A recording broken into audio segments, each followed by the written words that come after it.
తెలి ఈరోజు ఒక చక్కని నీతి పద్యాన్ని మీకు ఆలపించబోతున్నాను.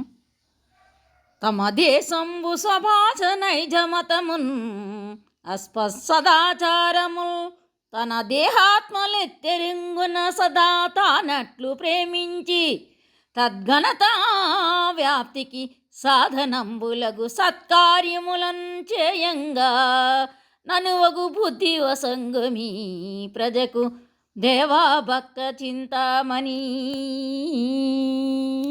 భావం: భక్తుల పాలిట చింతామణి అయినటువంటి ఓ స్వామి, ఎవరైనా తన శరీరాన్ని ఆత్మను ఎలా అభిమానిస్తారో అలాగే తన దేశాన్ని, తన భాషను, మతాన్ని, ఆచారాన్ని కూడా అభిమానించేటట్లు, వాటి ఔన్నత్యానికి సాధనాలైనటువంటి మంచి పనులు చేసేటట్లు తగు బుద్ధిని ప్రజలకు ప్రసాదించు అని దీని యొక్క భావం.